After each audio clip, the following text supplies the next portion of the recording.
今天啊，我想從各家 AI 都擅長什麼這個點來出發，跟大家聊一聊 AI 的性格這個話題。你好，我是 Spike， 歡迎回到我們的 Spike 聊 AI 系列節目。不出意外的話，這應該是最後一集了。AI 的性格，那什麼是性格呢？也可能大家會覺得，我在和任何一個現在的主流 AI 對話的時候，我都可以去告訴他我喜歡什麼樣的性格。比如說，你給我簡單一點啊，比如說你要模仿誰的語言跟我对話比如說你要深入一點等等。那確實，現在的 AI 可以通過你的這些指令來調整自己的話術，以適應你的這個要求，沒錯。但是我個人認為，這樣的一些變化，它屬於風格，而不是性格。我想到了一個Apple Intelligence 的初期有一個廣告，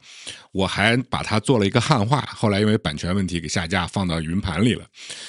那個場景大概是一位辦公職場裡面的男士，然後在非常氣憤的去給他的一位女同事寫郵件。為什麼非常氣憤呢？郵件的內容就是我都可以說那個語氣是在罵他，說你為什麼偷吃了我的布丁？就是因為這位女士在午餐的時候可能拿錯了或者怎麼樣，就是吃了她的布丁，然後她非常的生气。這個我們在職場當中做過的人都了解，特別是像我原来在 Apple Store 的那個，大家就是那麼具有個性化的一群人，腦子都搭不上弦的這種，經常會有遇到把別人的飯吃了這種情況啊。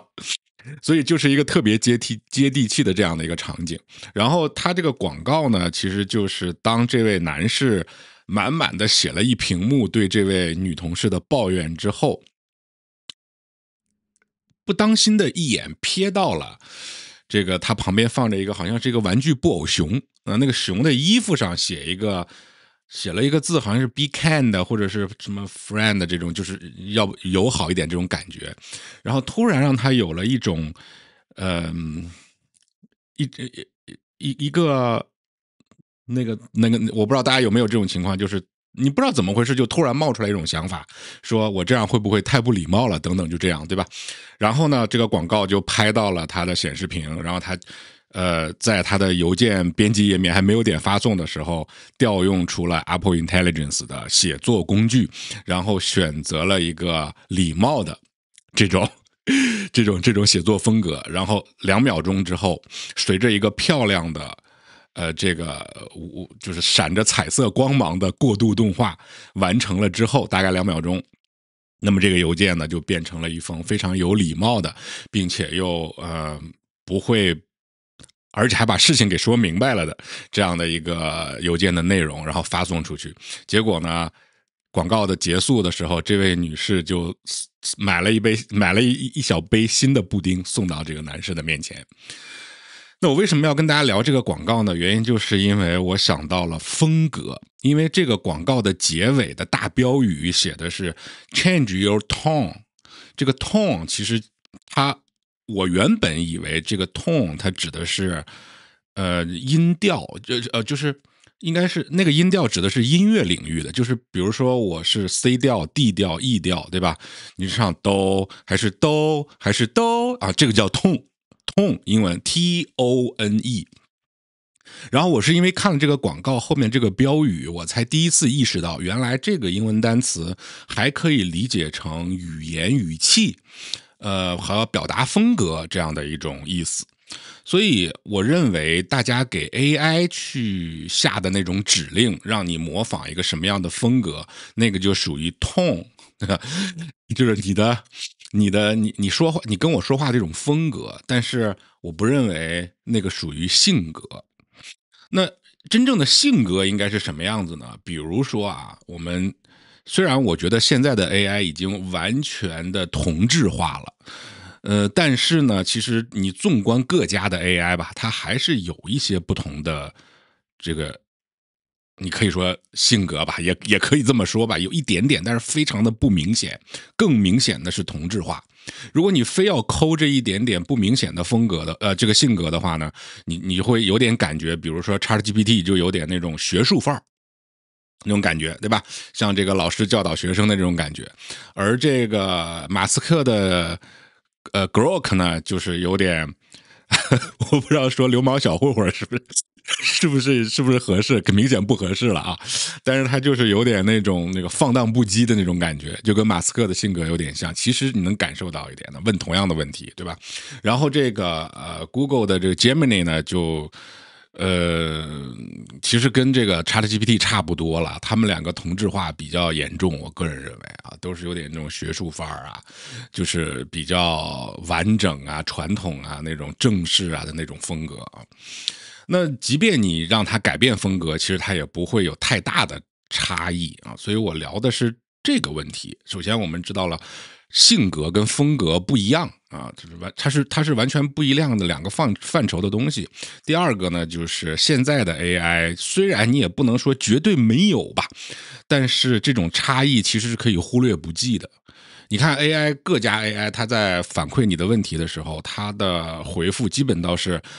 我了解你的感受，我知道了啊，這個是怎麼樣的，謝謝，不用客氣。就是它永遠是像用一個模板出來的東西一樣的。那除了回答你的正式內容以外，那些客套的部分，其實真的就像從模板回復一樣。那我用了一段時間 AI 之後，我覺得發現了兩個比較大的問題啊，就是第一個，我現在很難找到一個具備符合我聊天個性的 AI。第二個就是各家 AI 他們的個性幾乎就變得完全一樣了，非常模糊，幾乎就完全一樣了。那為什麼我覺得 AI 應該具備性格？ AI 的性格在我一個人類用戶來講是非常重要的一件事，起碼對我來說。那第一個呢，我是覺得人類本身就是有多樣性的。我個人是不能容忍在一個和我完全有一模一樣性格的一堆人中間去生活、工作或者玩耍的，那個對我來說是一個非常痛苦的事情。那在你去和人類朋友聊天的時候，你也需要你的這位朋友他有不同的性格，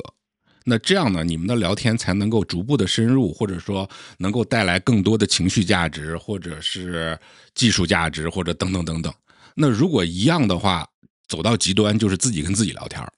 我知道，當然你需要有一點相同的部分，臭味相投才能做朋友，對吧？但是臭味相投，它可能是有同種愛好、同種理念，都是擅長理科或文科，這都叫臭味相同。但是具體到性格，那可就不一樣了，特別是在表達方式上面。所以其實人類為什麼從骨子裡面就那麼需要八卦，並且喜歡八卦，就是他需要在不同的性格之間去進行溝通，去進行流動。這個對於人類來講是非常重要的。而如果 AI 沒有性格之後，所有的人類就好像跟一模一樣的一個模子，不管我選擇誰家的 AI 在聊天，那個我覺得它的意義就會被降低非常多。那第二個原因是我們人類是群居動物，我們在很多不同的場景下面，我們其實是需要去找到不同性格的人的。比如說你去看醫生的時候，你總不至於希望這個醫生是一個跟你在酒桌上聊天的那種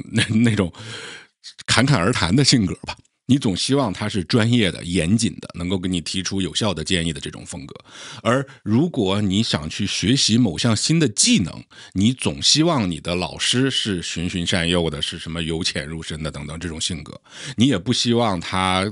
那麼過分的開玩笑啊，給你砍大山啊，這也不對。而當我們在一天的工作下來，想約個朋友坐在路邊喝酒擼串的時候，你橫不希望他再給你來一個這個學術範兒，對吧？摳你的每一個字眼兒，就像我直播的時候摳大家的每一個字眼兒的，你總不希望有這麼一個人來給你添堵吧？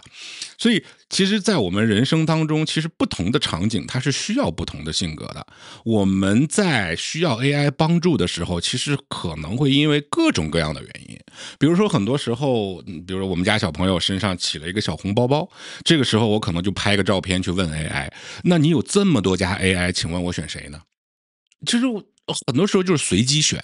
為什麼？就是因為您没性格啊，你们都没性格啊，我不知道該選誰啊。但是問題是，如果說以後的 AI 能夠有一些性格出來，我覺得這位就像醫生的那種嚴謹的感覺，那遇到這種問題我肯定問他。但是很多時候我遇到什麼不開心，沒有人吐槽的時候，那我該找誰呢？我現在也不知道該找誰，我就只能還是信手拈來抓阄吧。這個就是為什麼我說性格非常重要，而且還有最重要的一個原因，我覺得一旦人類能夠跟一個非人類的東西或者生命或者物體，對吧？甭管你现在很難定義這個 AI 的，但是你是能夠跟 AI 現在正常的聊天了，不像早年的那個什麼語音命令、語音助手那樣，對吧？那一旦你能夠真正的跟一個對象吧去聊點什麼的時候，其實我們人類是非常需要一個情感的確定性，那就是信任。特別是在聊人文的話題的時候，如果你沒有辦法信任這個對象、聊天對象的話，其實很多深入的人文的話題你是聊不出來的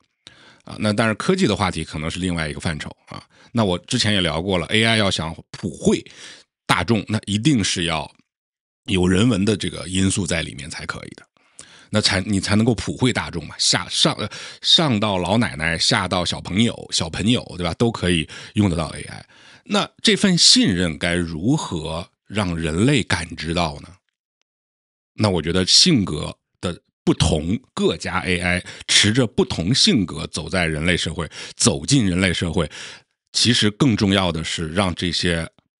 普通的人類啊，我們現在聊，我們把這個專業領域的人類先放一邊啊，因為那個數量太少。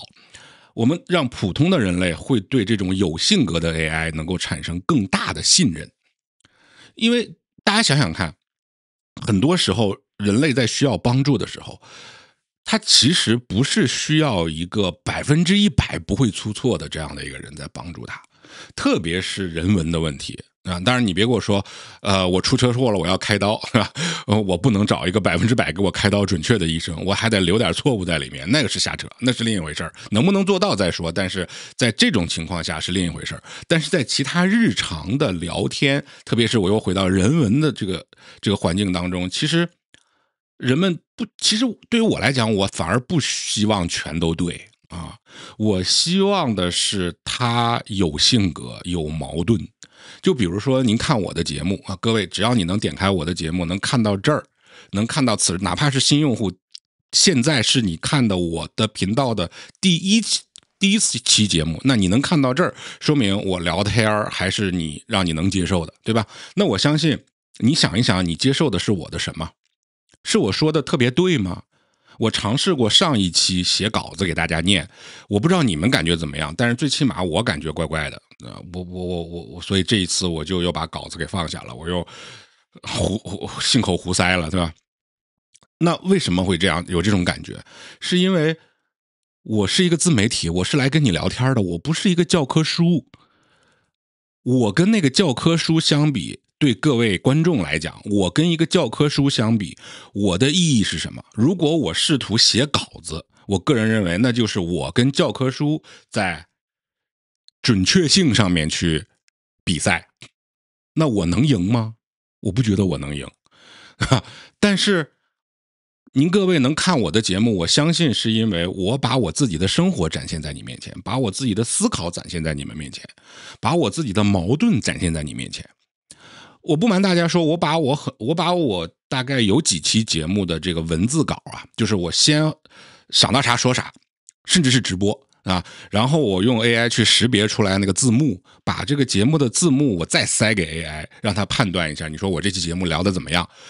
AI 反而說你這期節目聊的自相矛盾，就是啥都不是，有很多需要改进的地方。我說你去邊待着去吧，因為他是按照標準模板在回復我的。但是當我在跟任何一家 AI，我再跟他去深入了解，我告訴他我的頻道的主旨是什麼，主打陪伴，对吧？然後這個聊天，然後這個我這個人的性格是什麼，以及我是怎麼樣跟我頻道的觀眾互動的。當 AI 了解到了更多的內容之後，這又呼應我們前面的內容，那他又會改口了，他又會反過頭來告訴我，這個是我非常認同的，我自己也知道的，我這個頻道的核心價值就是為大家展示矛盾。我不是说要把一個我認為的觀點啪啪的跟扇耳光一樣的去扇給你們看啊，扇給你們聽，反而相反，我就是跟大家聊的很多話題是我也不知道這個事兒到底未來會怎麼樣，或者是怎麼對，我把我遇到的困惑和我想到的如果這樣如果那樣的這種矛盾，很多時候就是一種矛盾就攤在這個面前，我並不提供答案，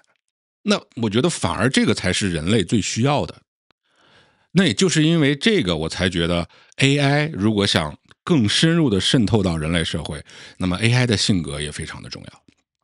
那至於你說為什麼 AI 現在会趋同啊，會失去性格呀，那個我相信大部分的這個觀眾應該都大概其能夠猜到一點到底是怎麼回事的原因吧。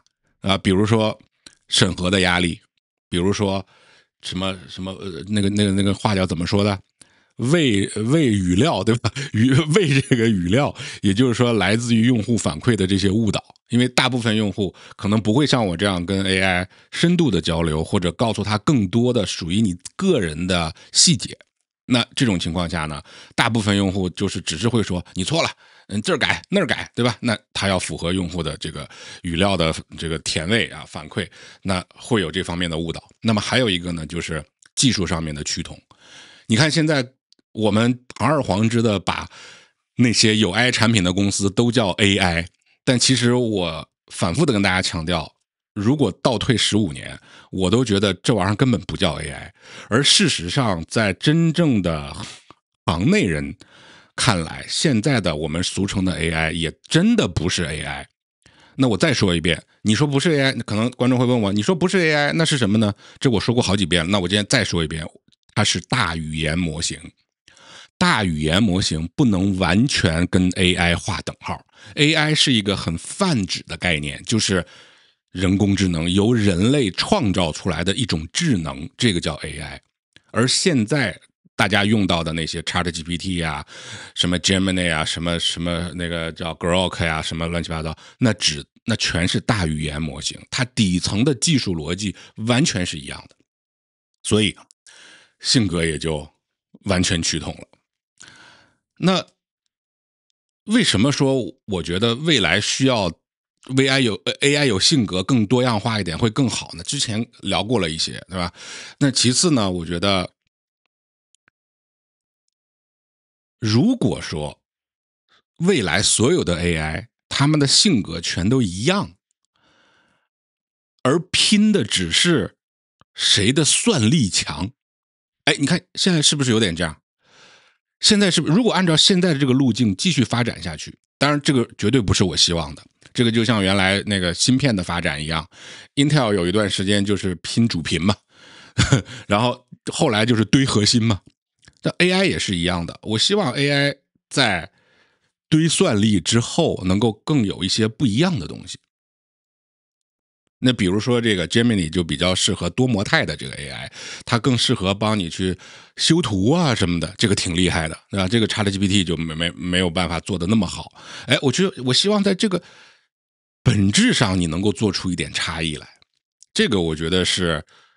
未來如果這樣去發展的話，那麼它就能夠給人類更多的選擇權，而讓人類有更多的選擇權，才是真正的給人類賦能，就是 AI 給人類賦能。如果說我沒有選擇，各家 AI 性格全是一樣，你能選的只是這個月他們家的 AI 上了新的這個顯卡，算力提升了2%，我這個月就都用它，下個月那家又出來一個什麼，我就下個月都用它，就是純粹的在追這種功能，或者只會看所謂的性價比。這些話題我們節目當中都聊過了，對吧？那我個人覺得這個不叫是給人類賦能，這個叫技術把人類給框住了。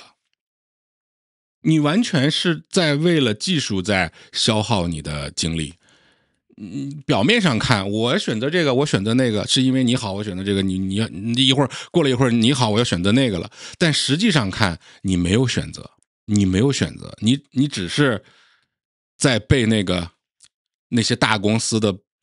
博弈牽着走而已。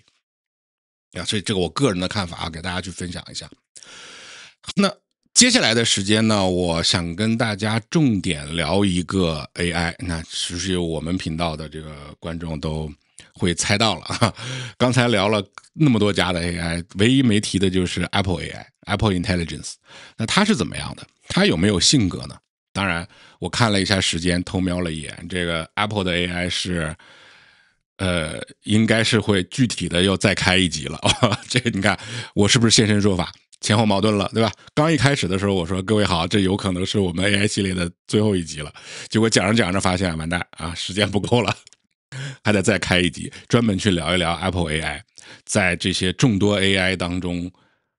的表現是怎麼樣的。但是在結束之前呢，可以給大家先透露一個大方向啊，就是我認為現在各家 AI， 如果你把 Apple Intelligence 也放進來的話，你膽敢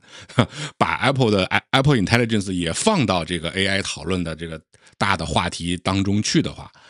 那討論別的什麼主題我不敢確定，但是如果你是討論我今天跟大家聊的這個 AI 的個性化這樣的一個主題的話，那麼 Apple Intelligence 還真的是起碼我個人認為在一票 AI 當中最有個性的一個。那具體為什麼我會這麼認為，大家可以關注一下我們下一期的 Spike 聊 AI， 那個可能真的就是最後一集了啊。那在結束之前我們念一個廣告吧。最近我們頻道更新了我們的會員福利啊，在不改变会员價格的情況下，我們可以增加一個非常棒的功能，就是每個月每個會員跟我有一次30分鐘的1對1聊天的這樣的一個免費福利。而且更重要的好消息是，因為我已經跟會員試過一次了啊，根據我實操過一次的這個體驗，有一個功能我還是挺興奮的告訴大家，因為我們選擇的30分鐘1對1聊天的工具是思科的 Webex 網絡會議系統，而即便我沒有給思科付錢，用的是免費版的，有各種各樣的限制，當然在這種限制下我也是夠的，因為我的需求不是那麼大。我很興奮的一個是思科的 Webex， 我們將來會跟會員進行的30分鐘1對1的這個聊天是可以選擇全程的端對端加密保護的，而且在中國大陸你是不需要有任何的特殊手段就可以直接跟我聯繫的。唯一可能對你有一點障礙的是，你要想用到思科的端对端加密的網絡會議的話，你需要下載一個思科的網絡會議的 App 而已。如果不是端对端加密，你可以直接用網頁端啊，就可以跟我聊了。但是我相信我頻道的觀眾，特別是會員，大部分還是希望能有一個端对端加密的這個安全的聊天環境的啊。虽然我們根本不會說什麼，就是你懂的，對吧？但是這是兩碼事兒啊，這是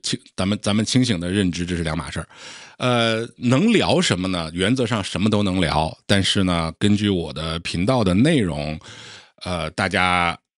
可以給大家幾個往我槍口上撞的話題啊，比如說關於 Apple 的所有討論，關於 Apple 產品的購買建議，關於這個育兒、家庭關係、親密關係，關於職場的困惑啊，關於這個還有其他什麼玩意兒啊？就還有一點，我總覺得還有一個，无所謂了啊。就如果你感興趣的話，我覺得1對1聊一聊還是挺有趣的啊。你可以不開攝像頭，甚至可以不開麥克風，我們半個小時我單獨跟你打字聊也是可以的，就是效率低一點，聊不了多少東西而已啊。這個大家自己拿捏啊，所以歡迎各位能夠支持我們頻道啊，加入我們頻道的會員，也希望我帶來的這個會員新的加量不加價的專屬福利能夠讓你更開心，生活更幸福吧。好了，我是 Spike， 我們下期再見。